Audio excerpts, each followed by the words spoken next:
An Israeli airstrike on a village in eastern Lebanon on Monday killed 12 people, according to state media. Meanwhile, on Tuesday, Israel warned residents of the southern city of Nabateh to immediately evacuate ahead of expected attacks against Hezbollah, despite a ceasefire. Monday's strike hit the village of Mashgara in the Bekaa Valley. It came after Israeli Prime Minister Benjamin Netanyahu said that he had authorized more intensive strikes targeting the Hezbollah militant group across Lebanon. Comments that have triggered fear among Lebanese residents and left many worried Israeli attacks could resume in the capital. كل يوم العالم عايشة بحالة هيك. يعني حتى عالم أشغالها أرزاقها كلها واقفة بكلمتين على التلفزيون بتفل كل العالم من بيوتها بدك ما بعرف شو بده يصير يعني لأمتين ما نضل هيك ما بعرف. Hezbollah is attacking Israeli troops in southern Lebanon and northern Israeli towns and has vowed to continue fighting until Israel stops its daily airstrikes and withdraws its troops from the country. The escalation comes ahead of direct talks between Lebanese and Israeli military delegations scheduled in Washington in 3 days.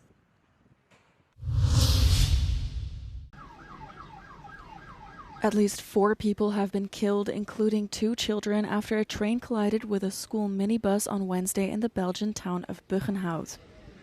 Belgian media showed images of a badly damaged minibus lying on its side on a road next to a railway line, with tents set up by emergency workers around. The bus was carrying 9 passengers, 7 children and 2 adults. The victims were 2 teenagers of 12 and 15, a 27-year-old supervisor and the 49-year-old bus driver. The children were students at a special needs school, according to police. 5 children were brought to the hospital in critical condition but are now stable, local police added during a press conference. Footage from Belgium's Infrabel rail agency showed that the barriers at the crossing had been closed and a red light was showing at the time of the incident. Police is investigating how the collision could have occurred. Several ministers in Belgium's government, as well as European Commission Chief Ursula von der Leyen, expressed shock and condolences in messages posted on social media.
The European Union and UNICEF have sent 100 tons of humanitarian supplies to the Ituri province in the Democratic Republic of Congo to support the Ebola response. The shipment includes essential medicines, infection prevention and control items, personal protective equipment, cholera and malaria treatment supplies, high-performance tents and related equipments. EU Commissioner for Preparedness and Crisis Management Hadji Labib said the region is largely dependent on humanitarian aid, with 1 million people displaced. C'est vous dire à quel point contrôler cette épidémie est un réel défi quotidien avec des populations qui sont méfiantes face à des autorités qui sont occupées, face aussi à une multiplication de groupes armés, face à un système médical, un système sanitaire qui est sur les genoux. Tout ça représente aussi un danger pour la région, pour le pays et pour les pays frontaliers évidemment. The aid, which flew out on Monday from Liège in Belgium, is expected to support around 100,000 people affected by the outbreak. People in Portugal are going wild for the official Panini sticker album for the upcoming World Cup. Now events are being organised to bring collectioners together and offer them the possibility of swapping stickers and completing their album collection. Event organiser Victor Rodrigues tells us more. Por isso isto acaba por ser também espírito de convívio e entre ajuda, que é isso que nós queremos que o evento seja. Mundial é mundial. Acaba por, eu digo que o fenómeno acaba por rapidamente exponenciar, porque aquilo que se vê este ano é completamente maluco. Não tem nada a ver com anos anteriores. This year's phenomenon is already considered the largest, most expensive and most difficult football sticker collection ever. Quem pensa que vai fazê-la com 200 euros, desengane-se. Desengane-se, não faz. Vai ser mesmo, é preciso mesmo muitas trocas. The phenomenon is affecting not only avid collectors or soccer fans, but also simply curious people who have started their first album. Acho que ajudou foi a internet, entretanto aqui vim acabar hoje. Essa eu estou determinada a completar. Falta-te muito ou não? Falta muito pouco para mim. Tem assim já uma lista de faltas reduzidas para acabar já uma coleção. Não é a primeira, nem a segunda, nem a terceira, pronto, não interessa, para aí fora. E portanto é uma questão de sorte, de aparecer alguém. Deixei acabar a minha caderneta. A minha não, que já está feita, é do meu sobrinho, é dos meus colegas. E isto é um gosto que já vem há muitos anos mesmo. Retailers are speaking of an unprecedented phenomenon. Eu nunca pensei que isto fosse chegar a este ponto. Nós, em 15 dias, vendemos cerca de 75 mil saquetas. 75 mil saquetas, reparem bem. É muito, é muito. Há muita procura e oferta diminuta. Logo, gera este boom caótico. E eu nunca vi em Portugal um boom tão grande pelos cromos. Em todo o lado. In total, the album consists of 980 stickers, which can be collected in different ways. One of the most common options is to buy the so-called booklets, which contain 7 stickers and costs €1.50. In an ideal scenario, the collection could cost some €200. The French National Weather Service, Météo France, has warned temperatures were breaking records for the month of May, soaring past 30 degrees Celsius in many parts of the country and forecast to last into the week. Paris seared under record May temperatures Monday as a strong heat wave continued in the French capital. Hier, je rentrais à l'appart et une femme qui est tombée dans les pommes due à la chaleur. Donc on s'est tous arrêtés pour l'aider, etc.